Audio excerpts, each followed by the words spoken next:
Friday Facts நேயர்களுக்கு வணக்கம். நீங்க பார்த்திருக்க ஷோ தான் FF Times and நான் உங்கள் விஜய் ஹரி and நான் உங்க விஜய் நதியா. இன்னைக்கு நாங்க நிறைய அப்டேட்ஸ் கொண்டு வந்திருக்கோம். அதுல ஃபர்ஸ்ட் அப்டேட் என்ன அப்படினு பாத்தீங்கன்னா வழக்கம் போல நம்ம நதியா சொல்லுவாங்க. ஏன்னா நீங்க நேத்து சொன்னீங்க, சோ இன்னைக்கு நான் தான் சொல்றேன். ஓகே என்ன அப்டேட் பாத்தீங்கன்னா நம்ம தளபதி விஜய் அவரோட அப்டேட் தான். நீ நினைக்கிற மாதிரி கில்லி இல்லை. அப்ப என்ன அப்டேட் பாத்தீங்கன்னா கோட் படத்தை தான் எடுத்துட்டு வந்திருக்கேன். சோ வந்து இதுல எனக்கு என்ன அப்டேட் கிடைச்சிருக்கு அப்படினு பாத்தீங்கன்னா கோட் படத்துல ஒரு ஐட்டம் சாங் வந்து வைக்க போறாங்கன்ற ஒரு தகவல் வந்து எனக்கு கிடைச்சிருக்கு. அதுல இருக்காமா ஐட்டம் சாங்? ஓகே தகவல் கிடைச்சிருக்கு. அந்த ஐட்டம் சாங் யார் ஆட போறாங்கன்னு தெரியுமா? தெரியலையே, நீங்க தானே எடுத்துட்டீங்க. ஒரு 2-3 ஹீரோயின் கவுண்ட் கொடு பாப்போம். யாரு? நம்ம கீர்த்தி சுரேஷா? இல்லையா? இல்ல. ஓகே, வேற யாரு? நயன்தாரா வர மாட்டாங்க. இல்ல. சமந்தாவா? Samantha reentry? No no no, அதுவும் இல்ல. சரி யாரு? நீ சொல்றத நானே சொல்லிறேன். என்னால இந்த சாய்ஸத்தை வந்து க்ளோஸ் பண்ணிக்க முடியல. சோ யார் வந்து அந்த சாங் ஆட போறாங்கன்னா நம்ம ஸ்ரீலீலா. ஓ, நீ அப்படி சொல்லிருக்கணும். அவ தெலுங்குல இருந்து வராங்கன்னு சொல்லினா ஒரு சொல்லினா கண்டுபிடிச்சிருப்பேன். அதனால நான் இப்படி சொல்றேன் நானே. அவங்க டான்ஸ்ல ரீசன்ட்டா நம்ம மகேஷ் பாபு சார் கூட ஆடுனாங்க பத்தியா? ஆமா, உள்ள கொஞ்சம் மடக்கி தட்டு அந்த படத்துல. அந்த மடக்கி தட்டு. சோ அந்த சாங்ல வந்து பயங்கரமா எனர்ஜெட்டிக்கா அவருக்கு போட்டு ஆடுனவங்க. கண்டிப்பா பயங்கரமா ஸ்டெப்லாம் போட்டுருந்தாங்க. சோ வந்து அவங்க தான் இந்த சாங்குக்கு வந்து நடிக்க வைக்க போறதா தகவல் கிடைச்சிருக்கு. விஜய் சார் அப்படினாலே டான்ஸ்க்கு வந்து ஒரு பயங்கரமா அவர் ஆடினாலே போதும், ஒரு எனர்ஜியா அப்படியே ஆடுவாரு. அவருக்கு ஈக்குவலா இவங்க ஆடுவாங்களான்னு எனக்கு தெரியல, பட் வந்து பாப்போம். கண்டிப்பா ஆடுவாங்க. ஏன்னா நம்ம அந்த பாடலே பார்த்திருப்போம், பயங்கரமா ஸ்டெப்ஸ் எல்லாம் போட்டிருப்பாங்க. நம்ம விஜய் சார் அண்ட் ஸ்ரீலீலா இவங்க வந்து எப்படி பெர்ஃபார்ம் பண்ண போறாங்க அப்படின்றது வெயிட் பண்ணி பார்ப்போம். ஓகே, இப்போ அடுத்த அப்டேட் யாரை பத்தி என்ன அப்படின்னு பாத்தீங்கன்னா நம்ம கமல்ஹாசன் அவரை பத்தி தான். என்ன அப்டேட் சொல்லு, அவருக்கு என்ன படங்கள் இருக்கு அப்படின்ட்டு? இப்போ ரெடி ஆயிட்டு இருக்கு தக் லைஃப். இல்ல, தக் லைஃப் கிடையாது. இப்ப அவரு அடுத்த ஒரு படம் பண்றாரு இல்லையா, KH237, அவரோட 237வது படம். யார் கூட பண்றாருன்னா நம்ம அன்பறிவு மாஸ்டர்ஸ். அவங்க வந்து டெபியூட் ஆகுறாங்க டைரக்டரா அப்படின்ட்டு. அதுவும் ஃபர்ஸ்ட் படமே கமல்ஹாசன் அவளை வச்சு பண்றாங்க இல்லையா. அந்த படத்துல இருந்து என்ன அப்டேட் அப்படின்னு பாத்தீங்கன்னா அந்த படம் இப்ப வந்து பேசிட்டு இருக்காங்க கமல் சார்ட்ட, இந்த மாதிரி அடுத்து போலாம், ஷூட் போலாம் அப்படின்ற மாதிரி பேசிட்டு இருக்காங்க. அந்த படம் எந்த மாதிரியான படமா இருக்கும் அப்படின்னு பாத்தீங்கன்னா நம்ம லோகேஷ் சார் வந்து ஒரு ஸ்டைல் ஆஃப் பிலிம்ஸ் பண்றாங்க இல்லையா, ஆக்ஷன்ஸ், அந்த மாதிரி தான் இந்த படமும் இருக்க போதே அப்படின்ற மாதிரியும் பேசிட்டு இருக்காங்களாம். ஏன்னா வந்து அதுல தானே நம்ம கொரியோகிராஃப் பண்ணிட்டு இருந்தாங்க நம்ம லோகேஷ் படத்துல அன்பறிவு. ஓகே, அதே மாதிரி ஸ்டைல் ஆஃப் பிலிம்ஸ் பண்ணலாம் அப்படின்னு சொல்லிட்டு பேசிட்டு இருக்காங்களாம். இந்த படத்தோட ஷூட்டிங் எப்ப ஆரம்பிக்க போறாங்க அப்படின்னு பாத்தீங்கன்னா நம்ம இந்த வருஷத்தோட கடைசி நம்ம நவம்பர் டிசம்பர் அப்படி ஆரம்பிக்க போறதா ஒரு தகவல் வந்திருக்கு. ஓகே, வெயிட் பண்ணி பார்ப்போம். ஏன்னா அனிருத் தான் மியூசிக் அப்படின்ற மாதிரி சொல்லியிருந்தாங்க இல்லையா. எப்படி இருக்க போது, அன்பறிவு என்ன மாதிரியான ஆக்ஷன்ஸ் கொடுக்க போறாங்க, ஏன்னா அவங்க ஆக்ஷனுக்கு பேர் போனவங்க இல்லையா, இந்த மாதிரியான படமா இருக்க போது அப்படின்றத வெயிட் பண்ணி பார்ப்போம். ஓகே, தேர்ட் அப்டேட் என்ன அப்படின்னு பாத்தீங்கன்னா நம்ம தளபதியோட 69ல இருந்து அப்டேட் கிடைச்சு சொல்லிட்டாங்களா கடைசியா யார் டைரக்ஷன் யார் ப்ரொடியூசர்? இல்லையா, இல்ல. அத பத்தின ஒரு சுவாரஸ்யமான விஷயம் தான் எனக்கு வந்து கிடைச்சிருக்கு. என்ன அப்படின்னு பார்த்தனா நம்ம டைரக்டர் நெல்சன் இருக்கார்ல, அவர் வந்து ரீசெண்டா ஒரு ஃபங்க்ஷன்ல வந்து क्वेश्चन கேட்டிருக்காங்க. என்ன கேட்டிருக்காங்க அப்படின்னா இந்த மாதிரி தளபதி 69 படம் வந்து நீங்க டைரக்ஷன் பண்ற மாதிரி இருந்தா அந்த படம் எப்படி இருக்கும், பயங்கரமா இருக்கும் அப்படின்னு கேட்டிருக்காங்க. பயங்கரமா இருக்கும் நீ சொல்லிருக்க. ஆனா அவர் என்ன பதில் சொல்லிருக்காரு தெரியுமா?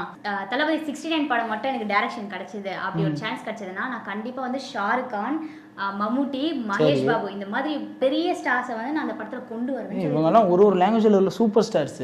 எஸ், எதுக்கு அவர் அப்படி சொன்னாருன்னு தெரியலையா? அப்ப இல்ல கடைசி படமா இருக்கறனால மொத்த எல்லாத்தையும் உள்ள கூட்டி வந்து ஒரு பயங்கரமான படமா கொடுக்கணும்னு நினைச்சிருக்காரு. அப்படி நினைச்சிருக்காரு போல. சோ வந்து அவர் அந்த ஃபங்க்ஷன் வந்து சொல்லிருக்காரு. சோ எனக்கு தெரிஞ்சு இவர்கிட்ட ஸ்கிரிப்ட் இருக்கும் போல. சோ பார்க்கலாம் எந்த டைரக்டர் தான் நம்ம தளபதியோட 69 படத்தை வந்து கொடுக்க போறாங்க அப்படின்றத பொறுத்திருந்து பார்ப்போம். ஓகே, இப்போ அடுத்த அப்டேட் யாரை பத்தி என்ன அப்படின்னு பாத்தீங்கன்னா ரீசெண்டா வந்து நம்ம கமெண்ட் செக்ஷன்லயும் அமரன் சொல்லுங்க, அமரன் என்னதான் ஆச்சு அப்படின்னு கேட்டுட்டு இருந்தாங்க. நம்மளும் வந்து அதுக்கப்புறம் தொடர்ச்சியா அமரன் கொடுக்குறோம்.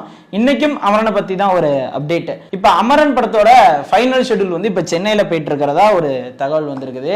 இது வந்து ஒரு மேஜர் போர்ஷனா இருக்கும் படத்துல அப்படின்ற மாதிரியும் சொல்றாங்க. அது மட்டும் இல்லாம அன்பறிவு ஸ்டன் சீக்வன்ஸ் வந்து இப்ப இதுல போயிட்டு இருக்கு. சென்னை ஷெட்யூல்ல வந்து அன்பறிவு மாஸ்டர்ஸ் வந்து போயிட்டு அந்த ஃபைட் சீக்வன்ஸ்லாம் எடுத்துட்டு இருக்காங்க. அது மட்டும் இல்லாம இந்த சென்னை ஷெட்யூல் வந்து கிட்டத்தட்ட மே மாசம் வரையும் போகும் அப்படின்ற மாதிரி சொல்லியிருக்காங்க. ஏன்னா இனிமேல் தான் அந்த படத்தோட மேஜர் சீக்வன்ஸா இருக்குன்ற மாதிரி சொல்றாங்க இல்லையா. அமரன் எப்ப ஷூட்டிங் முடிக்க போறாங்க, எப்ப நமக்கு அடுத்த அப்டேட் வரப்போகுது அப்படின்றத வெயிட் பண்ணி பார்ப்போம். ஓகே, அடுத்த அப்டேட் என்ன அப்படின்னு பார்த்தனா நம்ம நடிகர் கவின் வந்து ஸ்டார் மூவி நடிச்சிட்டு இருக்காங்க. ஆமா, ஸ்டார்னு ஒரு படம் பண்றாரு.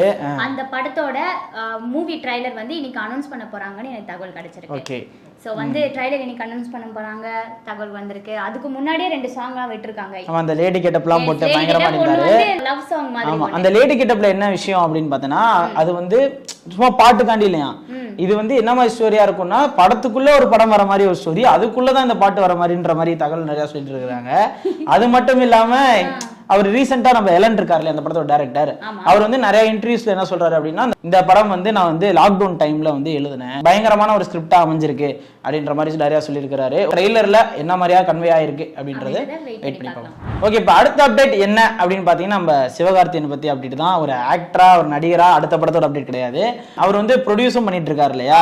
இப்போ அதே மாதிரி இப்போ ரீசெண்டா ஒரு அப்டேட் விட்டுருந்தாரு, குரங்கு பிடல் அப்படின்ற படத்தை வந்து இவர் தான் ரிலீஸ் பண்ண போறாரு அப்படின்ற மாதிரி ஒரு வீடியோலாம் விட்டுருந்தாங்க. இப்போ அந்த படம் வந்து வர மே 3 ரிலீஸ் ஆக போகுது அப்படின்ற மாதிரி தகவல் வந்திருக்கு.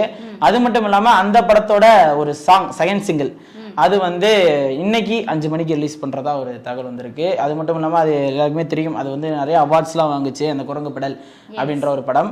மெயினா அந்த கோல்டன் பீகாக் அவார்டு அப்படின்ற ஒரு அவார்டு வந்து இந்த படம் வாங்குச்சு. காளி வெங்கட் அவர் வந்து பயங்கரமா பண்ணியிருக்காரு அப்படின்றதெல்லாம் சொல்லியிருக்காங்க. வேற மே 3 ரிலீஸ் ஆகுது, என்ன எப்படி மக்கள்கிட்ட ரீச் ஆக போகுது அப்படின்றத வெயிட் பண்ணி பார்ப்போம். இது வந்து ஒரு புதுசா இருக்கு, ஏன்னா வந்து நம்ம டைரக்டர் ஒருத்தர் வந்து பாலிவுட் என்ட்ரி கொடுக்குறாரு. ஏன் ஏகமா கொடுத்துருக்காரு, அட்லிலாம் கொடுத்தாருப்பா, இவர் கொடுத்திருக்காரு. இவர் வந்து பாலிவுட்ல என்ன படம் எடுத்திருக்காருன்னா வாரிஸ் படம் எடுத்தார் பத்தியா, பிளாக் பஸ்டர் எடுத்து கொடுத்தாங்களே. சோ அந்த படத்தோட டைரக்டர் நம்ம வம்சி இருக்கார்ல, அவர் வந்து பாலிவுட்ல நம்ம ஷாஹித் கபூரோட சேர்ந்து ஒரு படம் பண்ண போறதா தகவல் கிடைச்சது. ஓகே, நானும் ஃபார்சிலாம் பார்த்திருந்தேன், பயங்கரமா இருந்துச்சு ஷாஹித் கபூரோட பெர்ஃபார்மன்ஸ். ஓகே, நம்ம வம்சி எப்படி ஹேண்டில் பண்ண போறாரு அதுதான் எனக்கும் தெரியல. சோ பார்க்கலாம். இந்த படத்தை யார் ப்ரொடியூஸ் பண்ண போறாங்க அப்படின்னு பார்த்தா நம்ம தில்ராஜ் அவர் வந்து இந்த படத்தை வந்து ப்ரொடியூஸ் பண்ண. வம்சி படம் எடுக்கிறாரு அப்படினாலே நம்ம தில்ராஜ் தான் ப்ரொடியூஸ் பண்றாரு அப்படின்றது வந்து ஒரு நிதர்சனமான உண்மை. எஸ், ஸோ வந்து பார்ப்போம் நம்ம வம்சி சார் வந்து பாலிவுட்ல எப்படி வந்து கதை கொடுக்க போறாரு, எந்த அளவுக்கு ஹிட் கொடுக்க போறாருன்றது. ஹீரோயின்லாம் சொல்லலையா? ஹீரோயின் சொல்லல, எனக்கு அதானே சொல்லிருக்கணும் ஃபர்ஸ்ட். என்னையா நீ ஹீரோயின்? சரி, சீக்கிரம் வம்சி சார் வந்து ஹீரோயின் யார் பண்ண போறா அப்படின்ற அப்டேட் விடுவாரு அப்படின்றத நான் ரொம்ப ஆவலா வெயிட் பண்றேன். ஹரி ரொம்ப அவளதான் வெயிட் பண்றாரு. சோ வந்து பொறுத்திருந்து பாப்போம். ஓகே, இன்னைக்கு நம்ம ஷோவோட லாஸ்ட் நியூஸ் என்ன அப்படின்னு பாத்தீங்கன்னா, இன்னைக்கு ரத்னம் ரிலீஸ் ஆயிருக்கு இல்லையா. கிட்டத்தட்ட ஒரு மாசமா நம்ம விஷால் சார் வந்து ஓடி ஓடி ப்ரொமோஷன் பண்ணிட்டு இருந்தாரு. ஹரி சார் வந்து அப்படியே நடந்தே போய் ப்ரொமோஷன் பண்ணிட்டு இருந்தாரு. பாட்டி நல்லா இருக்கீங்களா, படத்துக்கு போயிருங்க அப்படின்னு நிறைய சொல்லிட்டு இருந்தாரு இல்லையா. அந்த படம் ஃபைனலி இன்னைக்கு தியேட்டர் ரிலீஸ் ஆயிடுச்சு. நேற்று கூட சில பிரச்சனைலாம் சொல்லிட்டு இருந்தாரு, இந்த மாதிரி திருச்சியில் ரிலீஸ் பண்ண விடலை அப்படின்ட்டு. அந்த பிரச்சனையும் சால்வ் ஆயிடுச்சா என்னன்னு தெரியல, பட் ரிலீஸ் ஆயிடுச்சு. இந்த படம் கொஞ்சம் அப்படியே பாசிட்டிவ் ரிவ்யூஸாகவும் போயிட்டு இருக்கு, கொஞ்சம் இதாகவும் போயிட்டு இருக்கு. நீங்க கண்டிப்பா போய் தியேட்டர்ல பாருங்க, ரத்னம் ரிலீஸ் ஆயிருக்கு, எப்படி இருக்குது அப்படின்றத பார்த்துட்டு கமெண்ட் செக்ஷன் சொல்லுங்க. ஓகே, முடிச்சிடலாமா? ஓகே, சோ வந்து இன்னைக்கு நம்ம எடுத்த எல்லா அப்டேட்ஸ் வந்து மக்கள் கிட்ட செலுத்தியாச்சு. சோ வந்து இதே மாதிரி நிறைய அப்டேட்ஸ் உங்களுக்கு வேணும் அப்படின்னா நீங்க கண்டிப்பா நம்ம சேனலை வந்து சப்ஸ்கிரைப் பண்ணுங்க. உங்களுக்கு ஏதாவது தெரியணும், அப்டேட்ஸ் இத பத்தி தெரியணும், இந்த ஹீரோ பத்தி தெரியணும் அப்படின்னா கண்டிப்பா நீங்க கமெண்ட்ஸ்ல வந்து போட்டுருங்க. இதே மாதிரி நிறைய அப்டேட்ஸோட அடுத்த நிகழ்ச்சியை சந்திக்க வர உங்ககிட்ட இருந்து விடை பெறுவது நான் உங்க விஜய் நதியா அண்ட் நான் உங்கள் விஜய் ஹரி. நன்றி. Thank you.